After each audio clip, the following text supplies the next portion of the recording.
America और भारत के बीच पिछले कुछ हफ्तों में टेंशन लगातार बढ़ती जा रही। अमेरिकी राष्ट्रपति डोनाल्ड ट्रंप ने भारत को खुलेआम धमकाने की कोशिश की, रूस से भारत के संबंधों पर सवाल उठाए, पेनल्टी लगाने की बात कही और यहां तक कि अमेरिकी मीडिया में ये नैरेटिव चलाया कि भारत अब रूस से तेल खरीदना बंद कर देगा। लेकिन भारत ने साफ कर दिया कि हम अपने टाइम टेस्टेड पार्टनर रूस से रिश्ते कम नहीं करने वाले। और अब इसका सबसे बड़ा सबूत अगस्त में भारत के दो शीर्ष राजनयिक चेहरे एनएसए अजीत डोभाल और विदेश मंत्री S Jaishankar back to back रूस जा रहे हैं। रिपोर्ट्स के मुताबिक एनएसए अजीत डोभाल अगस्त के पहले हफ्ते में मॉस्को जाएंगे, फिर विदेश मंत्री एस जयशंकर अगस्त के मध्य में रूस पहुंचेंगे। दोनों का ये दौरा हाई लेवल है और मैसेज साफ है कि अमेरिका के टैरिफ प्रेशर और राजनीतिक धमकियों के बावजूद भारत रूस के साथ अपने रिश्ते मजबूत कर रहा है। अजीत डोभाल की यात्रा का आधिकारिक कारण है 13वां international meeting of national security advisers on security issues. लेकिन इसके साथ ही वे रूसी अधिकारियों से मिलकर कुछ बड़े मुद्दों पर बात करेंगे, जैसे रीजनल सिक्योरिटी, खासतौर से अफगानिस्तान, तालिबान और इस्लामिक टेररिज्म को लेकर। दूसरा है इंडिया रूस मिलिट्री कॉपरेशन, जिसमें S-400 एयर डिफेंस सिस्टम की डिलीवरी को और तेज करने पर चर्चा होगी। दोनों देशों को चरमपंथ और आतंकवाद का खतरा है, जैसा कि हम सब ने देखा अभी हाल ही में पहलगाम को लेकर, और उधर रूस में भी ऐसा ही कुछ दिख रहा है। और रूस के दक्षिण में चेचन्या जैसे इलाकों से चरमपंथ फैला। भारत को पाकिस्तान प्रायोजित आतंकवाद से लगातार चुनौती मिली। रूस ने हाल ही में तालिबान को आधिकारिक रूप से मान्यता दी ताकि अफगानिस्तान में स्थिरता लाकर आतंक के ढांचे को तोड़ा जा सके। भारत भी तालिबान से बात कर रहा और रूस के साथ इस मोर्चे पर तालमेल बैठा सकता है। यूक्रेन युद्ध के कारण रूस से मिलने वाले S-400 मिसाइल डिफेंस सिस्टम की डिलीवरी धीमी हो गई। भारत चाहता है कि डिलीवरी समय से हो ताकि भारत की वायु रक्षा क्षमता कमजोर न पड़े।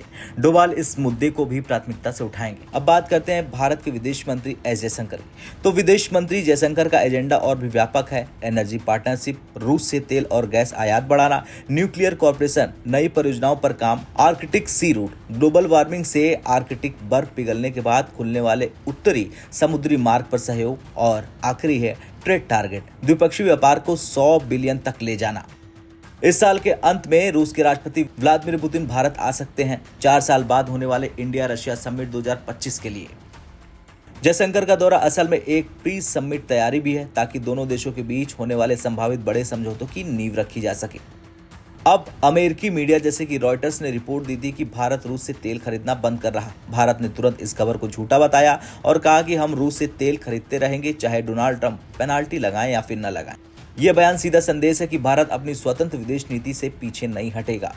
अमेरिका की डेड इकोनॉमी वाली टिप्पणी पर भी रूस ने जवाब दिया। रूस के पूर्व राष्ट्रपति दिमित्री मेदवेदेव ने कहा कि dead hand can also strike. ये कोल्ड वॉर का एक टर्म है जिसका मतलब है कि रूस के पास आखिरी विकल्प के तौर पर जवाबी वार करने की क्षमता है। ये अप्रत्यक्ष तौर पर अमेरिका को चेतावनी और भारत को समर्थन का संकेत था।